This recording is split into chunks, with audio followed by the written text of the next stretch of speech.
Welcome to the video of Vort. Torah tells us Moshe predicts the Makas Bechoros, the 10th plague, will commence Kachatzos Halayla approximately at midnight. In fact, the Torah tells us that Makas Bechoros commenced Bachatzos Halayla precisely at midnight. Why didn't Moshe say it as it was in fact going to happen?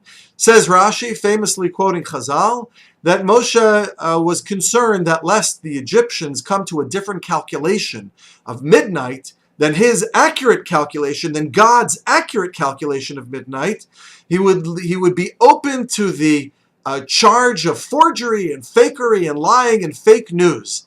And Moshe did not want to give the Egyptians the opportunity to lodge those false complaints against him. And therefore, he was somewhat ambiguous, and instead of saying Bachatzos Halayla, as most certainly he most surely knew, rather he said Kachatzos Halayla, approximately at midnight. And the question is, what is the significance of this? Really, why bother? Did anything change?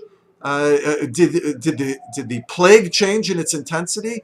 Did the message that the plague had to offer change? Did anything change by Moshe saying Bachatzos Halayla, Kachatzos Halayla? Even if he had said Bachatzos and they had come to a different calculation, what would have been the terrible consequence of that?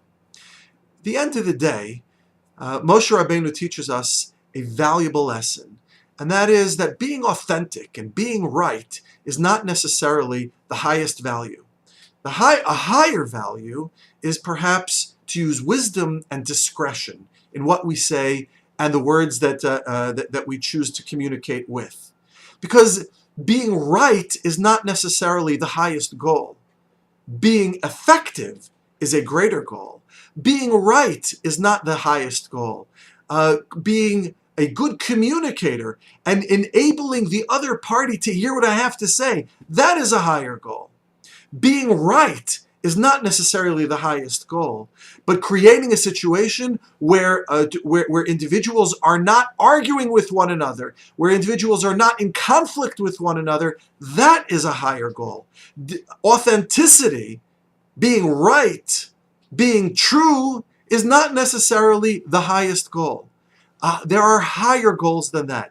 Using wisdom and discretion in the words that we choose to offer, that is the message that Moshe Rabbeinu offers us. And so the truth is that Moshe Rabbeinu could have said Bachatzos Halayla, and the Egyptians be damned regardless of whatever calculations that they would come up with. Moshe Rabbeinu was right. He knew he was right. He would be authentic to himself, true to himself, regardless of what the Egyptians would say.